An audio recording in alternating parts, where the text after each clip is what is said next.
on, guys? It's your Huggable Hipster here, and welcome to Interactive Stories. Now, this is something new that I'm trying that I really wanted to do for a very long time, but I honestly never found any stories that I really liked enough to try it with. So there are several stories, and this is on Game Jolt and Itch.io, so I'll link it down below for you guys to try it out. But there are several stories here that we can read from that are just interactive stories. It's kind of like choose your own ending type of thing. So we're gonna go into it, and we're gonna go with we're gonna go with the last one because I like the title of that, Madness in Infinite Loop. I know I should probably go with like the first one or something, but let's go with this one for right now. Okay. You are doomed to live in a depressing Monday which keeps repeating itself. No matter what you do, you wake up to the same day, even if you commit suicide. Can you keep your morals and mental health when nothing you do is permanent? And why are you stuck in this infinite loop? Play to find out. Is it possible to break the loop now? You updated the app? If you were stuck, you can use your Facebook. Okay, alright, I got you. I got you. Alright, let's do this. You wake up in your bed. You wish you were dead. In fact, you should have been dead. You committed suicide lots of times before. But no, there is no afterlife for you. Only the repeat of the same day. Not only do you hate your never-ending day, but also yourself. You have an obligation to go to work. You hate your job in the small cubicle in that cold office. Maybe you do something crazy today and spend the day at home. Or kill yourself. You're in your bedroom. It is a rainy morning. There's a wooden table near your bed. On the table there are your alarm clock and a picture of you with your ex-wife. There's a drawer beneath the table. Oh, okay, so it gives you options. Look out the window, look at the alarm clock, look at the picture, open the drawer, go to the bathroom. I mean, personally, I would go to the bathroom first thing when I wake up in the morning, but we're gonna go and look at the picture. This photograph shows you with your ex-wife at the beach when you were on your honeymoon. She has long black hair, brown eyes, and a pretty face. She was the prettiest woman for you when you were together. You both look so happy in this frame, with sincere smiles. But it was the past. You feel terrible guilt looking at this picture. Oh, okay, so let's look out the window. You're on the 13th and top floor of the apartment building. What else is new? The sky is covered with gray clouds. Its grayness is reflected upon everything you see. People are walking in a hurry. Some of them don't have umbrellas in this rainy morning. There's no green trees, only high concrete structures. There isn't any trace of happiness out there. Man, this guy needs a therapist. Alright, let's look at the alarm clock. Your digital alarm clock shows 7 a.m. on Monday with its green LCD lights. This is the exact time you wake up each repeating morning, and it is always Monday whenever you wake up. You see, personally, I like Mondays. I don't know what it is. It's just the beginning of every week. I tend to gravitate towards liking that more, so I don't know why. Open the drawer. You open the drawer. There's only one important item there. Your 9mm pistol. It has a capacity of 17 rounds. Close the door. Close the drawer. Close the drawer. Close the door. No. Okay. You're in the bathroom. Looking at the mirror, you see that you need to shave. I really don't think so, but alright, whatever you guys say. Your beard grew a few millimeters. Had enough for your work. If you wish, you can scar your face with your razor or cut your wrist to commit suicide. But you wake up with an intense self-hate each morning. I'm gonna go to the living room because that seems like a good place to be right now. You're in the living room right now.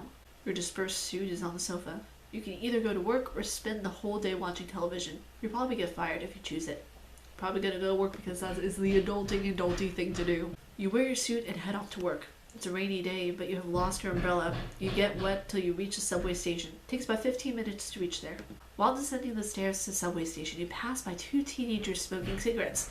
They are at most 13 years old. You overhear one of them say this, I watch TV to remember. You never wanted to have kids. They would probably be like those teenagers who began smoking at this early age. You took a sterilization operation a few years ago, but your wife didn't know about it. You are in the subway station. Nobody notices you, as you haven't done anything interesting like cutting your face.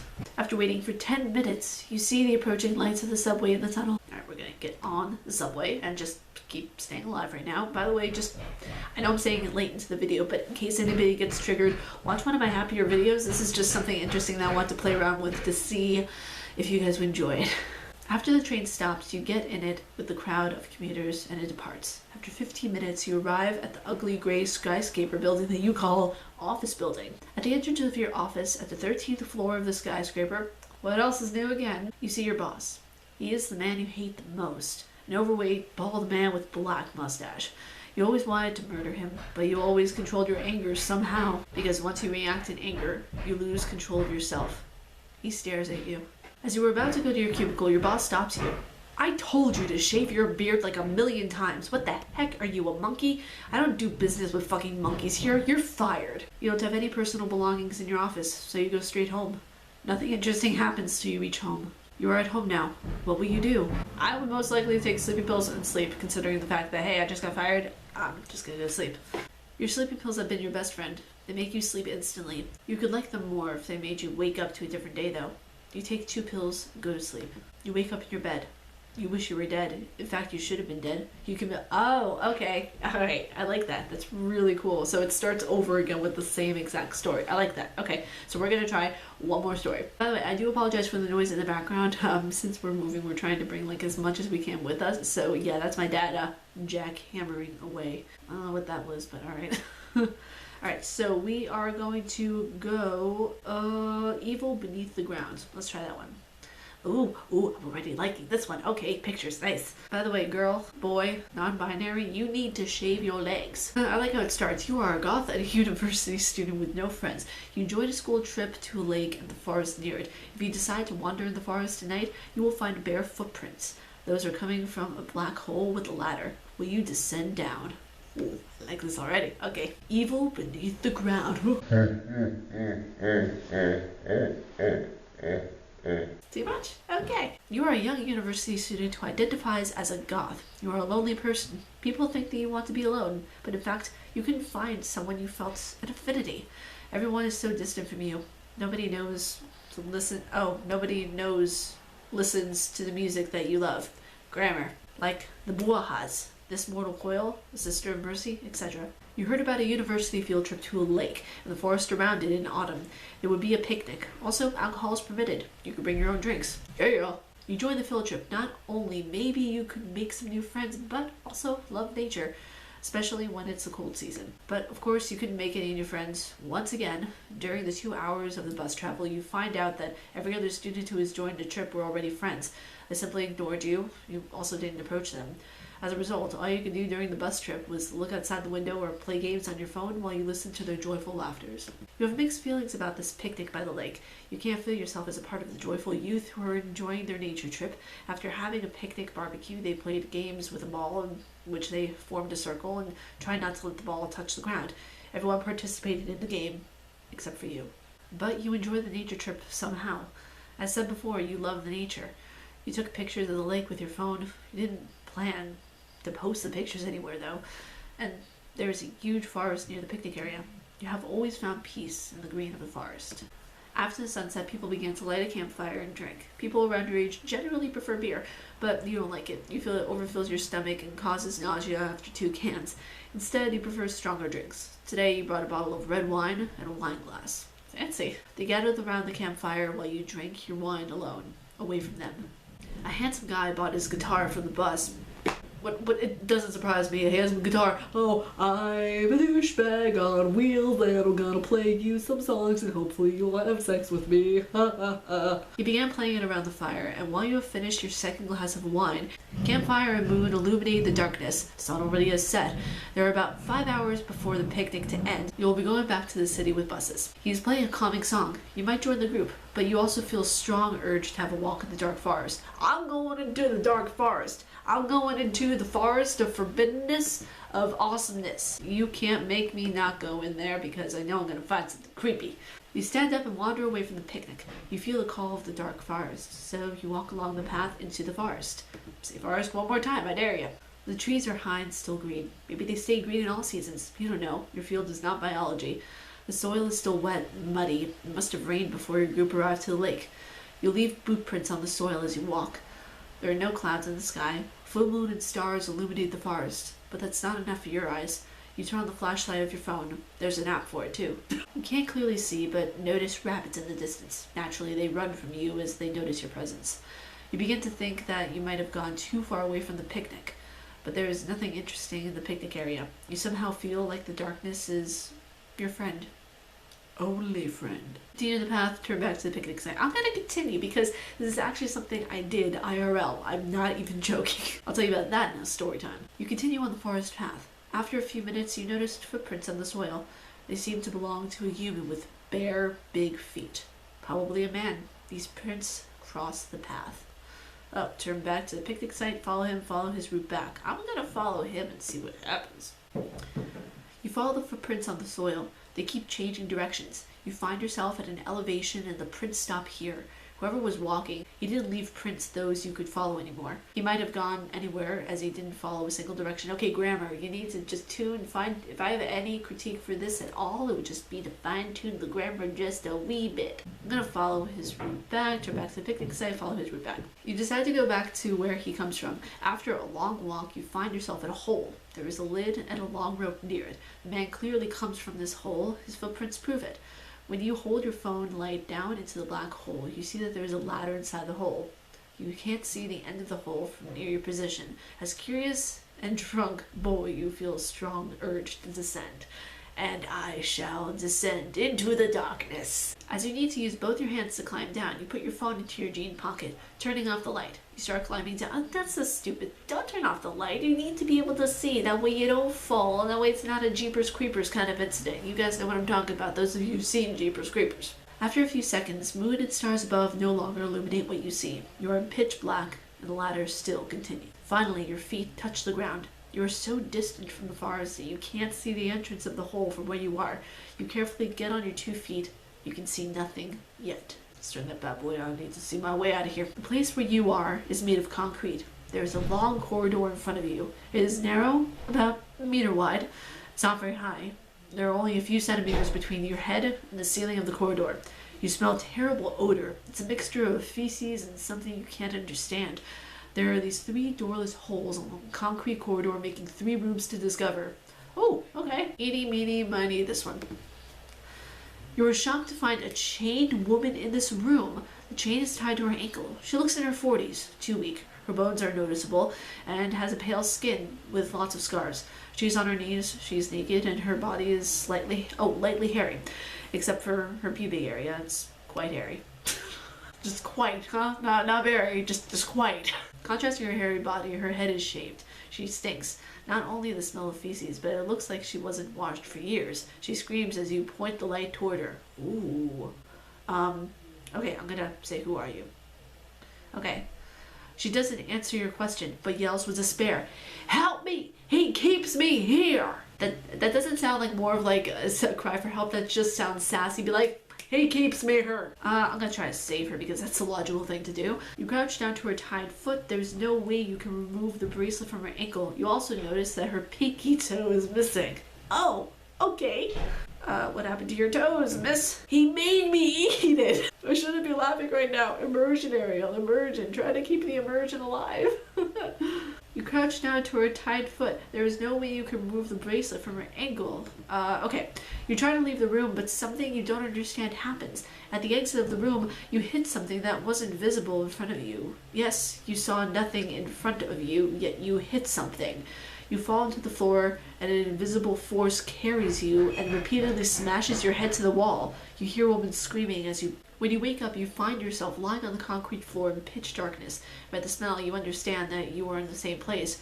Whoever is keeping you captive, he stripped you from all your clothes. You are naked and cold. There is a gag in your mouth, so you can't shout or communicate with the woman. She might be gagged too. You stand up and try to walk away, but your ankle is tied with a chain. You can walk only in a chamber with 1 meter... Wait, what? You can only walk only in a chamber with 1 meter of radius. Your foot touches a metal bucket. It's probably where he expects you to defecate. You lose all senses of time here. You wait for an unmeasurable time for something to happen. You are thirsty and hungry. Sometimes you hear your phone ring. It is in a different room. The piano melody is It's the Fear by Within Temptation. I like that song, bitch. Yes, I love it. An ironic name for your situation. They probably noticed that you are missing and trying to reach you, especially your parents. They must have become mad. Of course you can't answer the call. Finally you hear footsteps. You hear your captor coming to your room. You are unable to see anything. He takes your gag off. Apparently he has no problem with seeing in pitch black. And you hear his voice. Drink. It belongs to an old man, a dominant, ordering voice. You feel the tip of the bucket on your lips. I'm just gonna say, who are you? You know, I'm sure you made a wonderful cocktail for me, young man, but I would love to know who you are. I am your new master. You better behave well. You are mine now. Now drink, or I won't give you it once again. I'm guessing it's a vampire. I'm making that guess right now. I'm putting money on the table that it's a vampire. Oh, it is water, what he is offering. You drink it. Not the best water you drank. It could be taken from the lake, but you have no other choices, it seems. After you drink enough, he puts the bucket on the ground. Now he brings you something else to your lips. Eat. You are too hungry to refuse him. You allow him to put the things in your mouth. That's what she said. It's meat, but raw. You would never eat raw meat, except for sushi. But now you chew it slowly. It's rabbit, he says. It is rabbit, he says. You shallow the meat. Wait, you shallow the meat? Oh, you swallow. I thought it was trying to sound like Sean Connery for a second. You swallow the meat here, Sean. Hello, my name is Sean Connery. Despite of how it disgusts you, after you eat all he gives you, he puts the gag in your mouth and leaves the room without saying another word. After a while, he comes back. As you were lying on the floor, stand up, he orders you. You get on your 2 feet clumsily. He grabs your body and you feel 2 sharp fangs on your neck. What did I tell you? What did I tell you? Hey, what do you hey? What did it's a fucking vampire. What did I tell? Why am I becoming Italian now? He starts draining your blood, and you understand the true nature of your captor. You have no idea how long you have been a prisoner here. You're mostly alone in the room, doing nothing with a gag in your mouth. He occasionally comes back to feed you and himself. Sometimes you hear loud sounds from the other room. He tortures that woman. She screams and begs him to stop, but he doesn't. You hear a whip hit the naked flesh of the woman, but for some reason, he doesn't harm you. Only the woman. You haven't seen anything for a long time. You have no idea what he looks like. Sometimes you hear sobbing, but it doesn't belong to the woman, to the captor. He cries loudly for some reason. Someday, or night, you can't figure out, he shows up and takes your gag off. I have done research about you, learned everything about you. He says your name, shocking you. We have some common points. We both like the dark. We are both outcasts, lonely souls in this world of darkness. I will make you an offer, only once, so make your decision wisely. I can make you immortal like me. You will no longer be in chains. You will have a life or unlife in the dark like you have always wanted. Or you can stay as immortal and wait for the day you will die here as my prisoner. Oh, bitch, I'm being immortal, fuck that. Very well, he says. Stand up. You stand up and allow your master to embrace you. You feel his fangs on your neck once again, but this time he doesn't stop. You feel your whole body is getting drained. Soon, you lose consciousness. Oh, it's getting red. Shit's about to get real. You open your eyes. You find yourself lying in a wooden coffin, but this time you are able to see. There isn't any single light source in the concrete room, but you see your environment as if you were wearing night vision goggles. You are wearing your old clothes and also gloves, so you can't see your skin, but you have lost your hair. It is shed. Your old hair is on the coffin part where you put your head on, and you feel your fangs change. Oh, you feel your face change too, sorry. But the most significant change is an unbearable thirst, but not for water. Welcome to a new start, my child. You hear his voice. You look around the room, but you can't see him. There are 2 coffins and a mirror in the room. They think that our kind can't be seen in the mirror. False. Take a look at yourself. You step outside the coffin and walk to the mirror. You are in terror with what you see in the mirror. You don't carry a human face anymore. Your skin has scales like a snake. Its color is light gray, almost white. Your ears are long and have pointed tips. Your eyes are all red. You slowly open your mouth to see your sharp teeth. You scream, break down and cry in despair, and you feel his hand, claw to be exact, on your shoulder. He stands you back up, and you are able to see his hand, and it is scaled like your skin. Look at me, he orders you, and for some reason you can't disobey your master.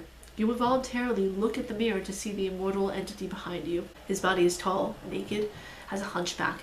His skin is almost white and scaled, but his face, it is the ugliest thing you've ever seen. It is the embodiment of evils, torture, murder, rape, and envy. Envy for everything that is pretty and fair. I will teach you everything I know.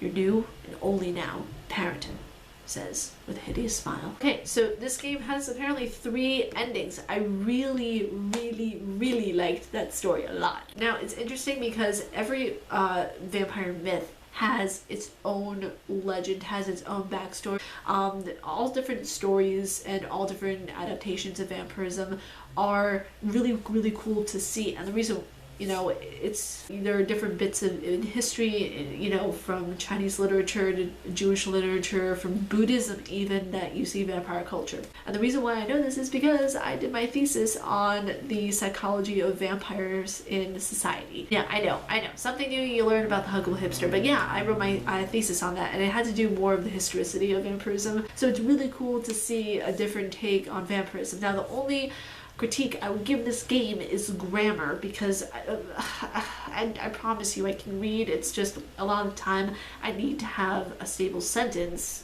obviously, in order to get through it. That's the only critique I would give this game. Other than that, the stories are very well put together. I really like how they just draw you in, and it's just it makes you understand more you know, the creative aspects of a game. And I just think it's really awesome altogether to have games like this where it's just a story instead of just doing strictly like game playthrough. So I really hope you guys enjoyed this game. I hope you guys want me to do more of these, because I love it. I'd love to, but even if it's on my own time, I'm gonna check them out, read them, see what they have in store. But stay casually nerdy, and I will see you guys in the next video. Peace.